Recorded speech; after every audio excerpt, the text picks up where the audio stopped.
Hi all, welcome back.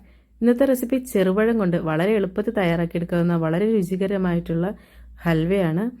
അപ്പോൾ നമ്മൾ സാധാരണ നേന്ത്രപ്പഴം കൊണ്ടൊക്കെ ഹൽവ ഉണ്ടാക്കാറുണ്ടല്ലേ. അപ്പോൾ ഇത് ചെറുപഴം കൊണ്ടുള്ള ഹൽവയാണ്. അപ്പോൾ ഇനി പഴത്തിൻ്റെ തൊലിയൊക്കെ കളഞ്ഞ് ഒരു മിക്സിയുടെ ജാറിലിട്ട് ഇട്ട് കൊടുക്കാം. അപ്പോൾ ഏത് ചെറുപഴം വേണമെങ്കിലും എടുക്കാം കേട്ടോ. അപ്പോൾ ഞാനിവിടെ പാളയംകോടൻ പഴമാണ് എടുത്തിരിക്കുന്നത്. അതുപോലെ ഇത് 1 കിലോ പഴമുണ്ട് കേട്ടോ. അപ്പോൾ ഇനി ഇത് ഒരു മിക്സിയുടെ ജാറിലിട്ട് ഇട്ട് കൊടുത്തിട്ട് നന്നായിട്ടൊന്ന് അരച്ചെടുക്കണം.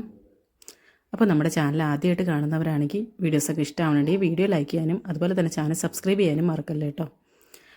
അപ്പോൾ ഇനി ഇത് തയ്യാറാക്കാം. അപ്പോൾ അതിന് വേണ്ടിയിട്ട് ഒരു പാൻ സ്റ്റൗവിൽ വെച്ചിട്ടുണ്ട്. കൂടെ തന്നെ കുറച്ച് ശർക്കര ഒന്ന് മെൽറ്റ് ചെയ്യാനായിട്ട് വെച്ചിട്ടുണ്ട് കേട്ടോ. അതായത് 250 ഗ്രാം ശർക്കര 1/4 കപ്പ് വെള്ളം ഒഴിച്ചിട്ടൊന്ന് മെൽറ്റ് ചെയ്യാൻ വെച്ചേക്കും കേട്ടോ. അപ്പോൾ നമ്മൾ ഈ പാനിലേക്ക് നമ്മൾ തയ്യാറാക്കാൻ പോകുന്ന പാനിലേക്ക് കുറച്ച് നെയ്യ് ഒഴിച്ചിട്ടുണ്ട്. 1 ടേബിൾ സ്പൂണൊക്കെ നെയ്യ് ഒഴിച്ചിട്ടുണ്ട്. അതിനകത്തേക്ക് അരച്ച് വെച്ചിട്ടുള്ള ഒരു പഴം ചേർത്ത് കൊടുക്കാം. എന്നിട്ട് നന്നായിട്ട് അങ്ങോട്ട് മിക്സാക്കി എടുക്കണം. കുറച്ച് സമയം ഒന്ന് മിക്സാക്കി എടുക്കണം കേട്ടോ. ഒരു 5-10 മിനിറ്റൊക്കെ വേണ്ടി വരും ഇതൊന്ന് മിക്സായി വരാനായിട്ട്. മിക്സായില്ല, അതിൻ്റെ ഒരു കളറൊക്കെ പയ്യൊന്ന് ചേഞ്ചായി വരാനായിട്ട്. അപ്പോൾ ആ സമയം വരെ ഒന്ന് ഇളക്കി കൊടുത്തുകൊണ്ടിരിക്കണം. അപ്പോൾ അതായത് ഇപ്പോൾ കുറച്ചൊന്ന് കുറുകി വന്നിട്ടുണ്ട്. ഇനി ഇതിലേക്ക് ശർക്കര പാനി ചേർത്ത് കൊടുക്കാം. ഇനി ഇത് നന്നായിട്ടൊന്ന് മിക്സാക്കി ശർക്കര പാനി ഒന്ന് വറ്റിച്ചെടുക്കണം. ഈ ഒരു ബൗളിൽ 4 ടേബിൾ സ്പൂൺ കോൺഫ്ലോർ എടുത്തിട്ടുണ്ട്. അതിലേക്ക് 1/2 കപ്പ് വെള്ളം ഒഴിച്ചിട്ട് നല്ലപോലെ അങ്ങോട്ട് മിക്സാക്കി എടുക്കാം. ഇനി ഈ ഒരു കോൺഫ്ലോറിൻ്റെ മിക്സ് ചേർത്ത് കട്ടകളൊന്നുമില്ലാതെ നല്ലപോലെ മിക്സാക്കി നന്നായിട്ടൊന്ന് കുറുക്കിയെടുക്കണം. പാളയംകോടൻ പഴത്തിന് കുറച്ച് പുളി കൂടുതലുണ്ടാവും. അപ്പോൾ അത് കാരണം തന്നെ മധുരം കുറച്ച് കുറവെങ്ങാനും ആണെങ്കിൽ ഈ ഒരു അളവിലെടുക്കുമ്പോൾ മധുരം കുറവായിട്ട് തോന്നുകയാണെങ്കിൽ കുറച്ചുകൂടെ പഞ്ചസാരയൊക്കെ ചേർത്ത് കൊടുക്കാം കേട്ടോ. പിന്നെ ഇതിനകത്തേക്ക് 1/2 ടീസ്പൂൺ ഏലക്ക പൊടി കൂടി ചേർത്തിട്ടുണ്ട്. അപ്പോൾ ഇതും കൂടെ ചേർത്തിട്ട് നല്ലപോലെ കുറുക്കിയെടുക്കാം. അപ്പോൾ അതായത് ഇപ്പോൾ കുറച്ചൊന്ന് കുറുകി വന്നിട്ടുണ്ട് കേട്ടോ. ഇനി ഇതിനകത്തേക്ക് ഒരു 2 ടേബിൾ സ്പൂൺ കാഷ്നട്ട് ചേർത്ത് കൊടുക്കാം. ഇപ്പോൾ കാഷ്നട്ട് ചെറുതായിട്ട് ഇങ്ങനെ പൊട്ടിച്ചിട്ട് വേണം കേട്ടോ ചേർത്ത് കൊടുക്കാനായിട്ട്. ചെറുതായിട്ട് അരിഞ്ഞിട്ടേ ചേർത്ത് കൊടുക്കണം. നന്നായിട്ട് മിക്സാക്കി എടുക്കാം. പിന്നെ 1 ടീസ്പൂൺ നെയ്യും കൂടി ചേർത്തായിരുന്നു കേട്ടോ. പിന്നെ ഇതിലേക്ക് ഞാൻ കുറച്ചൊരു വെള്ള എള്ളാണ് ഇട്ട് കൊടുത്തത്. അപ്പോൾ അതും കൂടെ ചേർത്ത് നല്ലപോലെ അങ്ങോട്ട് മിക്സാക്കി എടുക്കാം കേട്ടോ. ഞാൻ ഇങ്ങനെ കൊടുത്തപ്പോൾ എനിക്കൊരു കളറ് കുറവായിട്ട് തോന്നി. അപ്പോൾ അതുകൊണ്ട് ഞാൻ കുറച്ചൊരു പച്ച കളർ ചേർത്ത് കൊടുത്തു. സത്യം പറഞ്ഞാൽ കളർ ചേർക്കേണ്ടതൊന്നൊരു കാര്യമില്ല കേട്ടോ.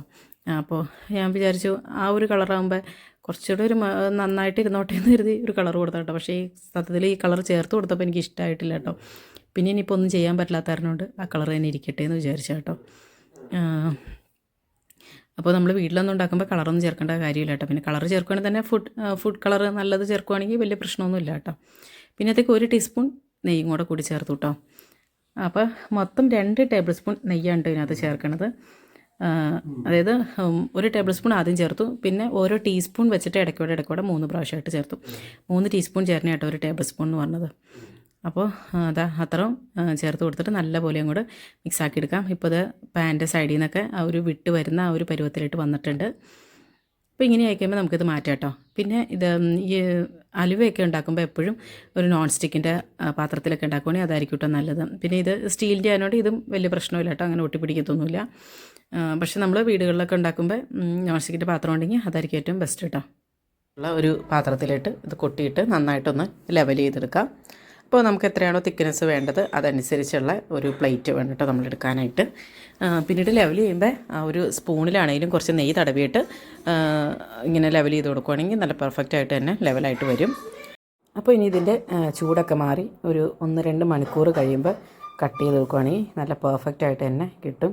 ഞാനിപ്പോൾ ഒരു 3/4 മണിക്കൂറൊക്കെ ആയപ്പോൾ 1 മണിക്കൂർ ആയില്ല, അതിന് മുമ്പ് തന്നെ ഞാനിത് കട്ട് ചെയ്തെടുക്കുകയാണ് കേട്ടോ ചെയ്യണത്. അപ്പോൾ ഇതുപോലെ സൈഡൊക്കെ ഒന്ന് എടുത്തതിന് ശേഷം കട്ട് ചെയ്തെടുക്കാം. അപ്പോൾ ചൂടാറിയതിന് ശേഷം വേണം കേട്ടോ ശരിക്കും കട്ട് ചെയ്തെടുക്കാനായിട്ട്. 2 മണിക്കൂറൊക്കെ കഴിഞ്ഞ് കട്ട് ചെയ്തെടുക്കുകയാണെങ്കിൽ കുറച്ചുകൂടെ നല്ല പെർഫെക്റ്റായിട്ട് തന്നെ വരും കേട്ടോ. അപ്പോൾ നല്ല ടേസ്റ്റി ആയിട്ടുള്ളൊരു ഹൽവ തന്നെയാണ്. എല്ലാവരും തയ്യാറാക്കി നോക്കണം കേട്ടോ. അതുപോലെ തന്നെ നല്ല ഹെൽത്തിയും ആയിട്ടുള്ളൊരു ഹൽവ തന്നെയാണ് കേട്ടോ. അങ്ങനെ നമ്മൾ പഞ്ചസാരയൊന്നുമല്ല ചേർക്കണത്, ശർക്കരയൊക്കെയാണല്ലോ ചേർക്കണത്. അപ്പോൾ ഇതെല്ലാവരും തയ്യാറാക്കി നോക്കുക, അഭിപ്രായങ്ങളൊക്കെ അറിയിക്കുക. ചാനൽ സബ്സ്ക്രൈബ് ചെയ്യാതെ കാണുന്നവരാണെങ്കിൽ സബ്സ്ക്രൈബ് ചെയ്ത് സപ്പോർട്ട് ചെയ്യുക. അപ്പോൾ ഇതിനകത്ത് മെയിനായിട്ട് ശ്രദ്ധിക്കേണ്ടതെന്ന് വെച്ചിട്ടുണ്ടെങ്കിൽ നമ്മൾ ആ വരട്ടി എടുക്കുന്ന സമയത്ത് ലാസ്റ്റ് എടുക്കുമ്പോൾ നന്നായിട്ട് പാനിയിൽ നിന്നൊക്കെ വിട്ട് വന്നതിന് ശേഷം വേണം കേട്ടോ അത് കൊട്ടിയിട്ട് നമ്മൾക്ക് അത് സെറ്റ് ചെയ്യാനായിട്ട്. അത് മാത്രമേ ശ്രദ്ധിക്കേണ്ടതുള്ളൂ. ബാക്കിയെല്ലാം വളരെ എളുപ്പത്തിൽ തയ്യാറാക്കിയെടുക്കാവുന്ന നല്ല ടേസ്റ്റി ആയിട്ടുള്ളൊരു ഹൽവയാണ് കേട്ടോ. അപ്പോൾ നമുക്ക് ശർക്കരയ്ക്ക് പകരം വേണമെങ്കിൽ പഞ്ചസാര വേണമെങ്കിൽ ചേർക്കാം കേട്ടോ. അപ്പോൾ നല്ലൊരു ഉഷാറ് വീഡിയോയുമായി വീണ്ടും കാണാം. Thank you for watching Ayisha's creations.